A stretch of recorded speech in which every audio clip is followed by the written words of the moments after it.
मेरे प्रिय देशवासियों, नमस्कार। कल से शक्ति की उपासना का पर्व नवरात्रि का आरंभ हो रहा है। आप सभी को बहुत बहुत शुभकामनाएं। नवरात्रि के पहले दिन से देश आत्मनिर्भर भारत अभियान के लिए एक और महत्वपूर्ण और बड़ा कदम उठा रहा है। कल यानी नवरात्रि के प्रथम दिवस 22 सितंबर को सूर्योदय के साथ ही नेक्स्ट जनरेशन जीएसटी रिफॉर्म्स लागू हो जाएंगे। एक तरह से कल से देश में जीएसटी बचत उत्सव शुरू होने जा रहा है। इस जीएसटी बचत उत्सव में आपकी बचत बढ़ेगी और आप अपनी पसंद की चीजों को और ज्यादा आसानी से खरीद पाएंगे। हमारे देश के गरीब, मध्यम वर्गीय लोग, न्यू मिडिल क्लास, युवा, किसान, महिलाएं, दुकानदार, व्यापारी, उद्यमी सभी को ये बचत उत्सव का बहुत फायदा होगा। यानी त्योहारों के इस मौसम में सबका मुंह मीठा होगा। देश के हर परिवार की खुशियां बढ़ेगी। मैं देश के कोटि कोटि परिवारजनों को नेक्स्ट जनरेशन जीएसटी रिफॉर्म्स की और इस बचत उत्सव की बहुत बहुत बधाई देता हूं, शुभकामनाएं देता हूं। ये रिफॉर्म भारत की ग्रोथ स्टोरी को एक्सेलरेट करेंगे, कारोबार को और आसान बनाएंगे, निवेश को और आकर्षक बनाएंगे और हर राज्य को विकास की दौड़ में बराबरी का साथी बनाएंगे। साथियों, जब साल 2017 में भारत ने जीएसटी रिफॉर्म की तरफ कदम बढ़ाया था, तो एक पुराना इतिहास बदलने की और एक नया इतिहास रचने की शुरुआत हुई थी। दशकों तक हमारे देश की जनता, आप सभी लोग, देश के व्यापारी अलग अलग टैक्स के जाल में उलझे हुए थे।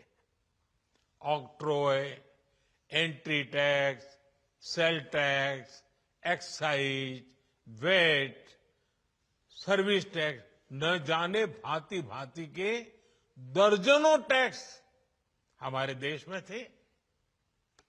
एक शहर से दूसरे शहर माल भेजना हो तो न जाने कितने चेकपोस्ट पार करने होते थे, कितने ही फॉर्म भरने पड़ते थे, कितनी सारी रुकावटें थी। हर जगह टैक्स के अलग अलग नियम थे। मुझे याद है जब 2014 में देश ने मुझे प्रधानमंत्री पद का दायित्व सौंपा था, तब उसी शुरुआत के दौर में एक विदेशी अखबार में एक दिलचस्प उदाहरण छपा था। उसमें एक कंपनी की मुश्किलों का जिक्र था। उस कंपनी ने कहा था कि अगर उसे बेंगलुरु से 570 किलोमीटर दूर हैदराबाद अपना सामान भेजना हो तो वो इतना कठिन था कि उन्होंने सोचा और उन्होंने कहा कि वो पसंद करती थी कंपनी कि पहले अपना सामान बेंगलुरु से यूरोप भेजें और फिर वही सामान यूरोप से हैदराबाद भेजें। साथियों, टैक्स और टोल के जंजाल की वजह से ये तब के हालात थे। और मैं आपको सिर्फ एक पुराना उदाहरण याद दिला रहा हूं। तब ऐसी लाखों कंपनियों को, लाखों करोड़ों देशवासियों को अलग अलग तरह के टैक्स के जाल की वजह से हर रोज परेशानी होती थी। सामान को एक शहर से दूसरे शहर पहुंचने के बीच जो खर्च बढ़ता था, वो भी गरीब को उठाना पड़ता था। आप जैसे ग्राहकों से वसूला जाता था। साथियों, देश को इस स्थिति से निकालना बहुत जरूरी था। इसलिए जब आपने हमें 2014 में अवसर दिया, तो हमने जनहित में, देशहित में जीएसटी को अपनी प्राथमिकता बनाया। हमने हर स्टेक होल्डर से चर्चा की। हमने हर राज्यों की हर शंका का निवारण किया, हर सवाल का समाधान खोजा। सभी राज्यों को, सबको साथ लेकर आजाद भारत का इतना बड़ा टैक्स रिफॉर्म संभव हो पाया। ये केंद्र और राज्यों के प्रयासों का नतीजा था कि देश दर्जनों टैक्सों के जाल से मुक्त हुआ और पूरे देश के लिए एक जैसी व्यवस्था बनी। वन नेशन वन टैक्स का सपना साकार हुआ। साथियों, रिफॉर्म एक अनवरत चलने वाली प्रक्रिया होती है। जब समय बदलता है, देश की जरूरत बदलती है, तो नेक्स्ट जनरेशन रिफॉर्म भी उतने ही आवश्यक होते हैं। इसलिए देश की वर्तमान जरूरतों और भविष्य के सपनों को देखते हुए जीएसटी के ये नए रिफॉर्म्स लागू हो रहे हैं। नए स्वरूप में मुख्य रूप से अब सिर्फ 5% और 18% के ही टैक्स स्लैब रहेंगे। इसका मतलब है रोजमर्रा के इस्तेमाल की ज्यादातर चीजें और सस्ती हो जाएगी। खाने पीने का सामान, दवाइयां, साबुन, ब्रश, पेस्ट, स्वास्थ्य और जीवन बीमा, ऐसे अनेकों सामान, अनेकों सेवाएं या तो टैक्स फ्री होगी या फिर केवल 5% टैक्स देना होगा। जिन सामानों पर पहले 12% टैक्स लगा करता था, उसमें से 99% यानी करीब करीब 100 के निकट 99% चीजें अब 5% टैक्स के दायरे में आ गई है। साथियों, पिछले 11 साल में देश में 25 करोड़ लोगों ने गरीबी को हराया है, गरीबी को परास्त किया है और गरीबी से बाहर निकल करके 25 करोड़ का एक बहुत बड़ा समूह नियो मिडिल क्लास के रूप में आज देश के अंदर बहुत बड़ी भूमिका अदा कर रहा है। इस न्यू मिडिल क्लास की अपनी एस्पिरेशंस हैं, अपने सपने हैं।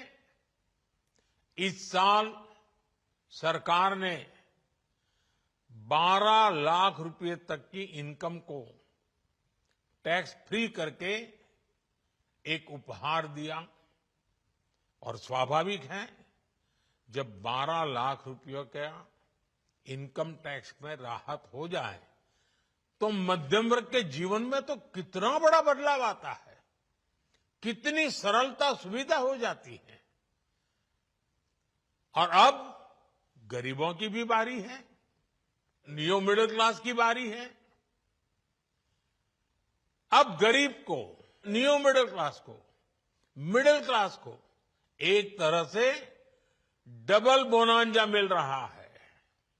जीएसटी कम होने से अब देश के नागरिकों के लिए अपने सपने पूरे करना और आसान होगा। घर बनाना, टीवी, फ्रिज खरीदने की बात हो, स्कूटर, बाइक, कार खरीदना हो, ये सब पर अब कम खर्च करना होगा। आपके लिए घूमना फिरना भी सस्ता हो जाएगा, क्योंकि ज्यादातर होटल्स के कमरों पर भी जीएसटी कम कर दिया गया है। वैसे साथियों, मुझे इस बात की खुशी है कि दुकानदार भाई बहन भी जीएसटी रिफॉर्म को लेकर बहुत उत्साह में हैं। वो बहुत जीएसटी में हुई कटौती को ग्राहकों तक पहुंचाने में जुटे हुए हैं। बहुत सारी जगहों पर पहले और अब के बोर्ड लगाए जा रहे हैं। साथियों, हम नागरिक देवो भवः के जिस मंत्र के साथ आगे बढ़ रहे हैं, नेक्स्ट जनरेशन जीएसटी रिफॉर्म में इसकी साफ झलक दिखाई देती है। अगर हम इनकम टैक्स में छूट और जीएसटी में छूट को जोड़ दें तो एक साल में जो निर्णय हुए हैं उससे देश के लोगों को 2.5 लाख करोड़ रुपए से ज्यादा की बचत होगी। और तभी तो मैं कह रहा हूं ये बचत उत्सव है। साथियों, विकसित भारत के लक्ष्य तक पहुंचने के लिए हमें आत्मनिर्भरता के रास्ते पर चलना ही होगा और भारत को आत्मनिर्भर बनाने का बहुत बड़ा दायित्व हमारे एमएसएमईज यानी हमारे लघु, मध्यम और कुटीर उद्योगों पर भी है, जो देश के लोगों की जरूरत का है, जो हम देश में ही बना सकते हैं, वो हमें देश में ही बनाना चाहिए। साथियों, जीएसटी की दरें कम होने से नियम और प्रक्रियाएं और आसान बनने से हमारे एमएसएमईज, हमारे लघु उद्योगों को, कुटीर उद्योगों को बहुत फायदा होगा। उनकी बिक्री बढ़ेगी और टैक्स भी कम देना पड़ेगा, यानी उनको भी डबल फायदा होगा। इसलिए आज मेरी एमएसएमई से लघु उद्योग हो, सूक्ष्म उद्योग हो, कुटीर उद्योग हो, आप सबसे बहुत अपेक्षाएं हैं। आपको भी पता है, जब भारत समृद्धि के शिखर पर था, तब भारत की अर्थव्यवस्था का मुख्य आधार हमारे एमएसएमईज थे, हमारे लघु और कुटीर उद्योग थे। भारत की मैन्युफैक्चरिंग, भारत में बने सामानों की क्वालिटी बेहतर होती थी। हमें उस गौरव को वापस पाना है। हमारे लघु उद्योग जो बनाए वो दुनिया में हर कसौटी पर बेस्ट हो, उत्तम से उत्तम हो। हम जो मैन्युफैक्चर करें वो दुनिया में आन बान शान के साथ देश के सारे पैरामीटर को पार करने वाला हो। हमारे प्रोडक्ट्स की क्वालिटी दुनिया में भारत की पहचान बढ़ाए, भारत का गौरव बढ़ाए। हमें इस लक्ष्य को लेकर काम करना है। साथियों, देश की स्वतंत्रता को जैसे स्वदेशी के मंत्र से ताकत मिली, वैसे ही देश की समृद्धि को भी स्वदेशी के मंत्र से ही शक्ति मिलेगी। आज जाने अनजाने हमारी रोजमर्रा की जिंदगी में बहुत सी विदेशी चीजें जुड़ गई है, हमें पता तक नहीं है। हमारे जेब में कंघी विदेशी है कि देसी, हमें पता ही नहीं है। हमें इनसे भी मुक्ति पानी होगी। हम वो सामान खरीदें जो मेड इन इंडिया हो, जिसमें हमारे देश के नौजवानों की मेहनत लगी हो, हमारे देश के बेटे बेटियों का पसीना हो। हमें हर घर को स्वदेशी का प्रतीक बनाना है, हर दुकान को स्वदेशी से सजाना है। गर्व से कहो ये स्वदेशी है, गर्व से कहो मैं स्वदेशी खरीदता हूं, मैं स्वदेशी सामान की बिक्री भी करता हूं। ये हर भारतीय का मिजाज बनना चाहिए। जब ये होगा तो भारत तेजी से विकसित होगा। मेरा आज सभी राज्य सरकारों से भी आग्रह है, आत्मनिर्भर भारत के इस अभियान के साथ, स्वदेशी के इस अभियान के साथ अपने राज्यों में मैन्युफैक्चरिंग को गति दे, पूरी ऊर्जा से, पूरे उत्साह से जुड़े, निवेश के लिए माहौल बढ़ाएं। जब केंद्र और राज्य मिलकर आगे बढ़ेंगे तो आत्मनिर्भर भारत का सपना पूरा होगा। भारत का हर राज्य विकसित होगा, भारत विकसित होगा। इसी भावना के साथ मैं फिर एक बार इस बचत उत्सव की अनेक अनेक शुभकामनाएं देते हुए अपनी बात समाप्त करता हूं। एक बार फिर आप सबको नवरात्रि की, जीएसटी बचत उत्सव की बहुत बहुत शुभकामनाएं। बहुत बहुत धन्यवाद। If you like this video, then like, share and subscribe to Mirror Now.